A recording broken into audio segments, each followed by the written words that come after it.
My name is Belinda Matwali. I'm a trauma-informed astrologer. So I combine different types of astrology, including psychological astrology, with trauma-informed approaches like compassionate inquiry. And I'm really passionate about us using astrology for our own personal development. And I love teaching and sharing astrology so that you can start to learn the ABCs of astrology so you can learn how to cast your chart. And I teach a ton of courses and workshops so you can start to reflect on your own astrology. But of course, this does begin with learning how to cast your own chart. So that is what we're going to do in this video. So I'm going to share my screen and I invite you, if you can, to pull up a website. It's called astro.com. So you can either do that now or after the video. The website looks like this. It is a free, or it's a website where you can have a free account. And once you have created your account or your user profile, you can then go to store different astrological data. So like your birth time and any of your friends or your family, if you're starting to learn about astrology and you want to look at charts. So once you have created your free account, you do go to stored astro data, new astro data, and then this is where you can put in your birth details. So I'm going to put in a test chart for today, make this an event, and the day that I happen to be doing this is the 5th of May. So I'm just going to put in today's date. The birth time, you can see that if you don't know your birth time, it does have this unknown. Otherwise, putting your birth time to the minute if you have that. That does become quite important depending on the type of cast that the type of chart that you're casting. So then we can choose the birthplace. I'm currently in Spain, in Ibiza or Ibiza if you live here locally. So then we have the location, and of course, the location and the time. You don't need to adjust the time, if you were born, say, during a daylight savings or a summertime or any kind of time zone. When you put in the location you were born, you just put the time it was there locally. The software figures all of that out. As I said, if you're not sure of the time, there is that unknown function. And even with that, automatically all the symbols will kind of come up if that does mean something to you. But after this, just click continue. And then that information will appear at the bottom of your list. You can see I already have quite a few charts there. Now, once you click on the birth date, you will come to this page here. You want to go to extended chart selection. So the one that has the colorful chart is another way of viewing that. Once you click in here, you can start from the top. Who is the horoscope for? So in this case, I've got test chart. There is a drop down box. So, if you want to toggle between charts, you can. We're going to stay with the standard option here that it is a natal chart wheel that we're going for. Things you want to look for is the house system. I'm going to talk about houses in a minute, but I do recommend when you're starting out to choose the whole sign. That is the easiest system to start with straight away. And when we're looking at a very basic starting point, we really don't have to toggle too much else. Once you get into, more advanced things, there's lots of different aspects that you can change, but that is really all we need. Then we go over to this green button where it says show the chart. So this is going to bring up our quote unquote birth chart for the test chart, which is of the moment. And from here, this is where you can really start to get familiar with your chart. Now, I did mention the house systems before, or the houses, like choosing whole sign, but to be honest, that is one of the last things I look at when I'm working with a chart. I feel like a lot of astrology websites, it's the first thing they teach is it's this kind of quick win, which house is the full moon going to be in for you. But as we saw in the previous slide, if I go back to the chart selection, there are lots of different house systems.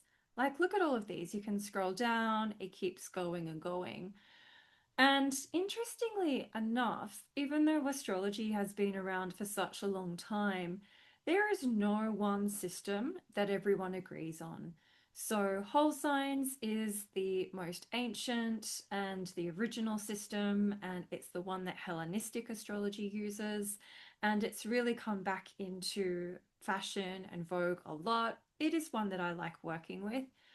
We also have Placidus, which has been very popular for a long time. The whole signs is kind of, I guess, in some ways rivaling that a little bit at the moment.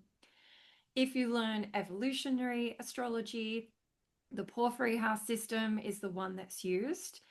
And a lot of people also use equal sign system, especially if they were born at like a higher latitude, because if they use Placidus, the house signs become really irregular. Some are very small, some are very large. So the equal kind of, as it says, equals that out.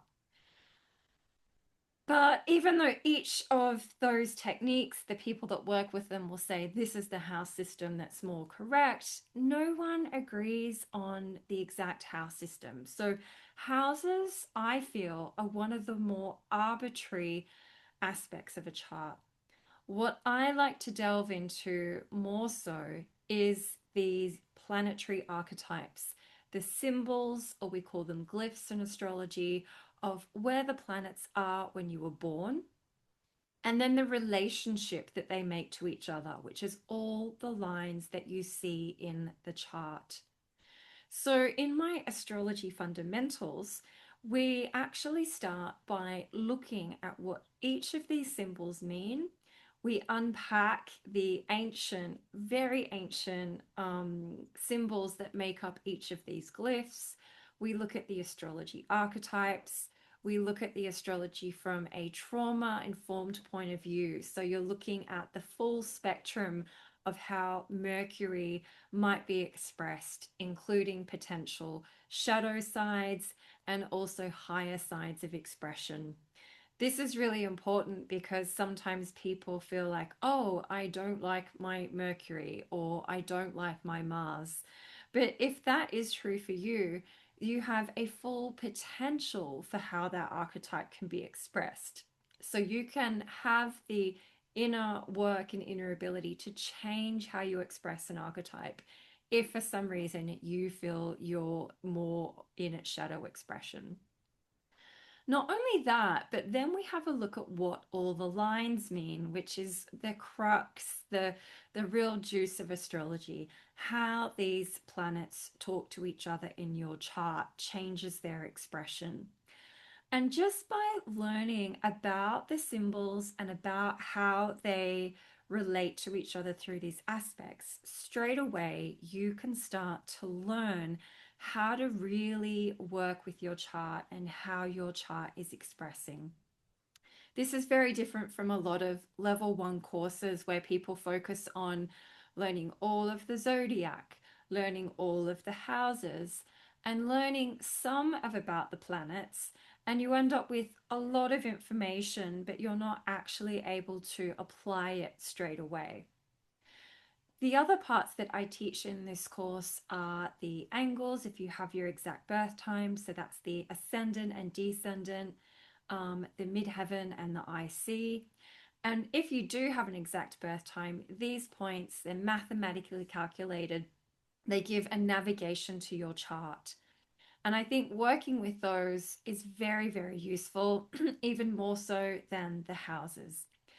Now, naturally, you can overlay the houses as extra information as I do in readings, but I primarily give importance to the planets because I feel like that's a base. It doesn't change depending on what house system people use. The planets are the planets, and you can learn so much about your astrology and your chart and really get to work with your chart straight away. The other great thing is if you don't know your birth time, you've got so much to work with. You might not know the angles, which does help dictate the houses, but you're able to work with your sun and how it relates to your moon and what other planets your sun relates to, like Jupiter or Pluto. And that's also going to give you a lot of information. Now, even though astrology, of course, I'm talking about information, astrology is so much more than that, especially when it comes to our personal development. I really love working with inner astrology, and this is our intuition, our self awareness, our metacognition. And honestly, I feel like these things are just as important as looking at your chart. As I was sharing, when we're looking at astrology for personal development, when we feel that we might be in a shadow side, or we feel like there's more potential yet to be expressed from our chart, we can use our self awareness and our intuition to navigate our life and to do inner work to help us realize the full potential of our chart. The incredible thing about astrology is that you have the same chart for your whole life, but through transits and inner work and life experience, the chart will continue to mature.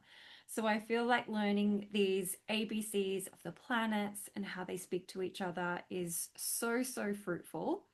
I hope you found this mini tutorial about how to cast your chart really insightful. And if you would like to start working with your chart so you can reflect on your chart and yourself from a personal development point of view, that you can check out my Astrology Fundamentals. We cover all this and so much more. There's a 140-page workbook. I really teach in a way that helps you to come offline as much as possible so that you can study astrology out in nature, reflect on your transits, listen to yoga nidras that take you deep beyond just cerebral learning into each archetype. And all of this is downloadable so you can pop it on an MP3 player and go out, be in nature with your workbook, and deeply reflect on yourself and your chart. If you do have more questions, please reach out to me. The intake starts in September this year. We always have students from all around the world, and it would be such an honor to have you in this year's intake.